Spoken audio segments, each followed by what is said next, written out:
EU rules preventing UK companies from exporting unprocessed shellfish to the continent go against the spirit of the trade deal signed by Boris Johnson in December, a Brexiteer MP has claimed, but Sir John Redwood believes Lord David Frost's appointment to the cabinet will see Britain adopt a tougher line on the issue.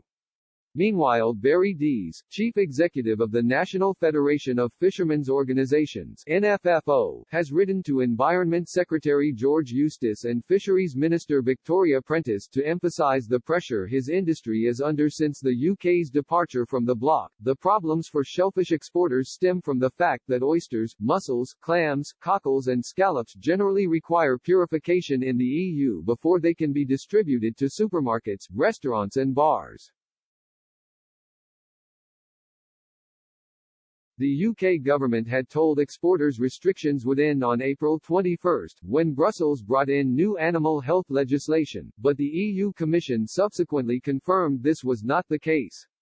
Mr. Eustice initially wrote to the European Commission Stella Kyriakides expressing his frustration and accusing the EU of changing its position, while seeking urgent resolution. However, a Shellfish Association of Great Britain email to members seen by the Politics Home website suggested DEFRA had since acknowledged the EU view, that the trade is not legal, was in fact correct. Nevertheless, Sir John, MP for Wokingham, told Express.co.uk he had been expressing the frustration of Britain's fishermen at every opportunity. He added, "I feel very sorry for them and I feel that it was the right thing to want to free ourselves from the common fishing policy, but we need to free ourselves more quickly and we need to show that any agreements entered into on an interim basis are nonetheless compatible with the interests of our fishing industry. With respect to rules concerning shellfish exports," he said, "I don't think they'd bind us to something that was going to knowingly be damaging.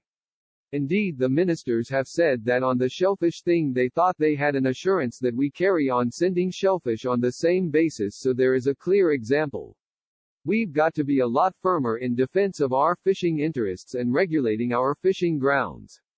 Sir John added, "I am delighted David Frost is going to be taking over because he'll have the time to concentrate on it all. And obviously we need to talk to the EU about it, but I think we also need a domestic solution which we will put through if the EU remain unrealistic and unhelpful. Because we are told, taken back control of our fishing grounds and are now an independent coastal state regulating our fishing grounds in our own interests."